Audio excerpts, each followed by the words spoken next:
In today's episode, I'm joined by Ethisphere President Erica Salmon Byrne to talk about the 2023 World's Most Ethical Companies application process, which opened in August.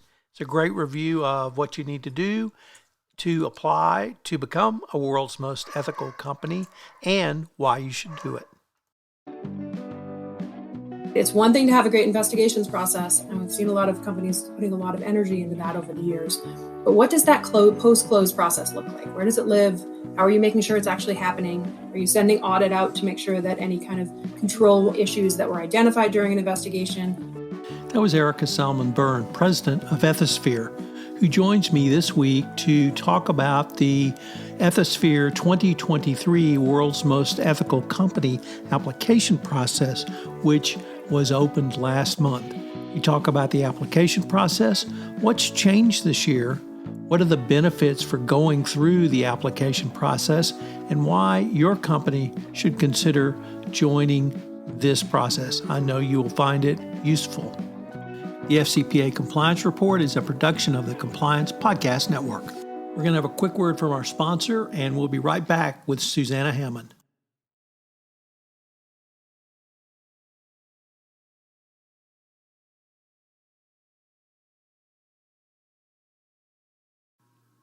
Hello, everyone. This is Tom Fox.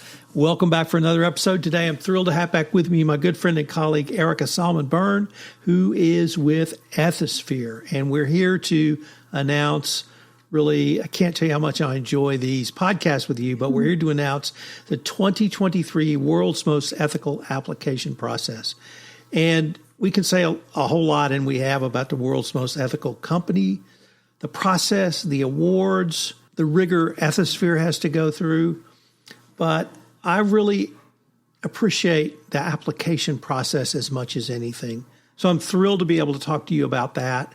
I see that as just a huge plus for everyone involved. And I know you see the big picture, so you see a whole lot more. But with that incredibly long-winded introduction, welcome back. Tom, thank you so much for having me. It's always a pleasure to chat with you about my favorite topic and yours. Tell us about the opening of the application process, and maybe just start from the beginning. What is the application process?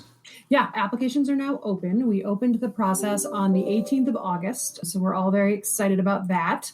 The process itself is largely the same as in prior years, with some really critical updates that we've made because we've been listening to the community about the application process over the course of the last several years. For those of you who are new, World's Most Ethical Companies application process is an annual process we go through every year. We say it's 2023 because that's when we'll announce the awardees in the early part of 2023, but we get going on the process in August. And so the first step in the process, of course, is to express your interest. And you can do that by going to worldsmostethicalcompanies.com, which is our WME website, and clicking on the button to say, express interest in the process. And that will take you to the application guide. And I cannot tell you enough how important it is to spend some time with the application guide, because my team has put an enormous amount of energy into developing that guide. And it is going to tell you a couple of critical things. First, of course, who's eligible. Right? So there are eligibility criteria that we use in the evaluation process and look at different categories of entities that are not eligible to participate. So the first thing you want to do is make sure that you're expressing interest on behalf of an eligible entity. The second is it will walk you through the ethics quotient, which is, of course, the baseline survey that we use for all of the data collection we do here at Ethisphere. And Tom, maybe in a little bit, we can talk about some of the updates we've made to the ethics quotient this year. Absolutely. We've spent a lot of time updating the survey over the course of the year. The application guide contains, as it always does, an annotated version of the EQ. So you can look at it and say, oh, wow, Ethisphere updated X compared to last year, or that's a new question, or that's a question that left. And it will give you a sense of where we're focusing the survey for this year. There's documentation guidance, because part of the process of applying is you need to submit documentation for us to review to verify your answers as part of the application process. And we've tried to get more and more granular with the documentation guidance over the years so that people really understand what it is we're looking for, the format in which we need it, and most importantly, what not to trouble yourself giving to us, because we're not asking for you to vomit all of your stuff up on us. We're very strategic in the things that we're asking to see, and that is all laid out in the documentation guidance. This year, Tom, I'm really excited because we have some technology updates to the application process. We are using a new portal as part of the application process itself, and it's going to do a couple of really critical things. First, for the first time, you can have more than one person participate in the survey to help you complete the survey on behalf of your organization. So let's say you're a compliance officer and you're interested in applying for World's Most Ethical, and you take a look at the application guide and you open up the annotated ethics quotient, and the first thing you say to yourself is, oh no, that's a lot of ESG questions. I don't know those answers, right? In years past, you would have had to mark up the PDF or start an Excel sheet to get those answers so that everything could be entered by one person on behalf of the company. The new portal we're using now allows you to send a section. So you take the sustainability section of the survey and you say, I'm going to send these to my sustainability officer. You take the procurement questions in the survey and you can say, I'm going to send these to my procurement officer. So that's a technology update that we've made this year that I'm personally pretty excited about because I think it's going to make the process of applying a lot easier on people. Could you tell us a little bit about the 5 weighted categories? Yeah, absolutely. So there are 5 things that we look at during the course of the evaluation process. The largest weighting is given to your ethics and compliance program, the quality of the program that you have designed and put in place to mitigate, Tom, what you and I often call people-created risk, right? So the risk of your people out there in the world doing something that they shouldn't be doing that you don't know about. So that's 35% of the weight. We increasingly over the course of the years have been looking more seriously at what we now call impacts, which is basically the way in which you are impacting and benefiting the communities in which you are operating. You can think of this as the stakeholder section, or you can think of this as the ES&G section of the survey. So that is the impact. In the survey itself, you're going to see the language as we look at your culture, because of course that's a critically important process of the evaluation piece. And that is both how are you measuring your culture, how are you supporting your culture, and particularly how are you training the very best carriers of your culture, which is your managers, right? So there's a whole section in the survey on manager training. That all is part of your culture. We look at your governance practices. How are you training your board? How are you onboarding new directors? What kind of orientation processes are they going through? What is your proxy access process like? How diverse is your board? Things along those lines. And then Ethisphere independently does a reputation review, and that's 10% of the score. What are some of the changes specifically for 2023? You mentioned the portal, but what are some of the changes to the ethics quotient and the new and revised inquiries? Yeah, so there are a couple of key areas, Tom, that I'm particularly excited about because of the data that they're going to give us. So there are a series of new questions that we are asking about the way a company is thinking about and handling its investigations process. So we have really been looking at the language that's come out of the EU whistleblower directive, a lot of the conversations that we've had with the companies that we work with inside of the broader ethics and compliance community, some of the experts that we consult with on our WME methodology committee. And all of those groups have really been talking about and thinking about a lot the way that the investigations process runs, particularly what does your post-investigation disciplinary process look like? As a lot of companies are still leaving discipline to the decision of human resources or even the business unit in the event of substantiated misconduct. So how do you make sure that discipline is roughly calibrated across the organization so that like situations are treated alike? And then how do you follow up to make sure the discipline actually happens? It's one thing to have a great investigations process, and we've seen a lot of companies putting a lot of energy into that over the years. But what does that post-close process look like? Where does it live? How are you making sure it's actually happening? Are you sending audit out to make sure that any kind of control issues that were identified during an investigation are fixed? All of those kinds of pieces. That's an area we're going to have some new data on, which I'm really excited about. We've updated the questions on manager training again this year. Those of you out there who are listening to this, who have spent a lot of time applying for World's Most Ethical over the years, know that we've been adding manager training questions over and over again. Part of that is because our culture data tells us that managers are the most likely source for an employee to raise a concern with. Employees globally are 6 times more likely to go to their manager in our data set than they are to call the hotline. They're 3 times more likely to go to HR than the hotline, but they're 6 times more likely to go to their manager. So really making sure that you have prepared managers to handle that influx of employee complaints is a big focus of the survey this year, even more so than in prior years that people might have been looking at it. We added some questions on risk assessment, and we totally rewrote the whole section on gifts and entertainment because people are starting to travel again, and it was really time to give those questions an update. Those are just a few of the areas that I'm particularly excited about in the survey that we've changed this year. Erica, hopefully listeners to this podcast will recall my most recent podcast with you where we got to talk about the sphere. And so I was really intrigued to ask you how you think the creation and rollout of the sphere is going to enhance the world's most ethical application process and provide yet additional resources for compliance officers and companies who wish to apply. Yeah, no, it's a great question, Tom. And it's incredibly strongly connected in my mind, at least.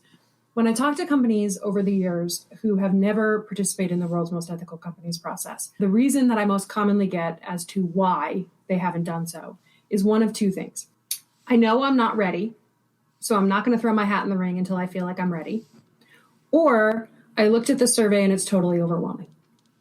And what the Sphere does is it addresses both of those things. So if you don't think you're ready, go benchmark your gaps and see how far you have to go. What are your key areas? How do you get data to make the changes that you need to be able to, at some point, throw your hat in the ring for consideration? Overwhelmed by the survey? Totally get it. But go look in the Sphere and see how valuable the data is. And then you can even take the survey in sections if you want to, right? To get the information that you need to be able to improve your program. So I hope that the introduction of the Sphere demystifies the WME process a little bit, allows people to really engage with the question set and the information in the data set, and just gives them a little bit of a sense of directionally the kinds of practices we see some of these incredible companies engaging in so that they can get inspired on them. When does the application process end, Erica? So applications are due on the 18th of November. And so that means that you have filled out your ethics quotient and submitted the survey, uploaded the documentation that we are looking for into the portal, and everything's now in the application portal. So the survey's in the portal, documentation's in the portal, and then the EQ fee, which is basically a small way of starting to offset the amount of work that we do to review the applications. That all of that has to be submitted by the 18th in order for us to put you into the process.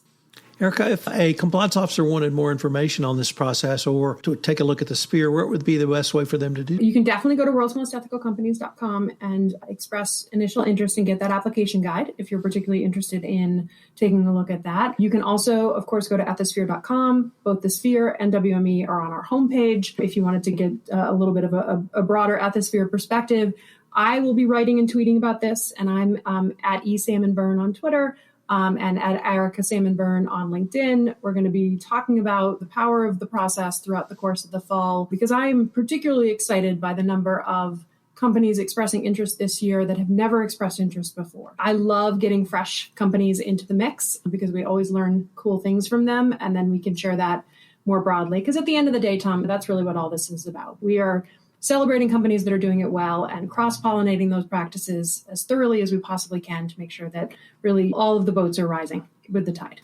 Erica, this is, I'm not quite sure how many years we've had 16. This podcast. 16. Well, that wasn't the question I was going to ask. No, I'm not quite sure how many years you and I have done a podcast at the start of the application process, but I do know we've never done one this early. Yeah. And so that leads me to say, perhaps I could ask you to come back in October or a little bit later in the process, see where we are, and if any questions or other concerns have bubbled up, we could take a look at them then and perhaps encourage those who may not have thought about things until October to start thinking about them, if that would be acceptable. I would love to do that, Tom. You have obviously a broad network of listeners, so any of your listeners that have questions that you'd like me to answer, let's do a mailbag episode, Tom, and people can send me questions on the WME, and I'd be happy to come back and answer. If they wanted to send you a question on the WME, what would be the best way for them to do? So they can email me at iamerica.salmonbyrne, salmon like the fish, Byrne like David Byrne of Talking Heads, at ethisphere.com. You can also find me on LinkedIn. Send me a DM there. You can DM me on Twitter. We're happy to take any and all questions. If you have application-specific questions, you can email the WMEC applications at ethisphere.com. And the review team, is going to be responding to those over the course of the next several months. We'd love your questions. Love to hear your questions. Happy to respond to anything that people are wondering, hey, why on earth did you adopt the NASDAQ diversity standards for board evaluations? Those are the kinds of questions I love digging into, so send them my way. Erica, thanks so much, and I look forward to continuing the conversation on the application process this year. Absolutely. Thanks, Tom. This is Tom Fox again. Hope you've enjoyed this episode of the FCPA Compliance Report. I'd like to tell you about a great new podcast series on the award-winning Compliance Podcast Network, The Corruption Files, where with Hughes Hubbard partner Mike DeBernardis, we take a look at some of the most significant FCPA and anti-corruption enforcement actions over the past 15 years in this modern era of FCPA and anti-corruption enforcement. I know you'll enjoy this series, and I hope you will check it out. The Corruption Files on the Compliance Podcast Network, Megaphone, iTunes, or wherever you listen to great podcasts.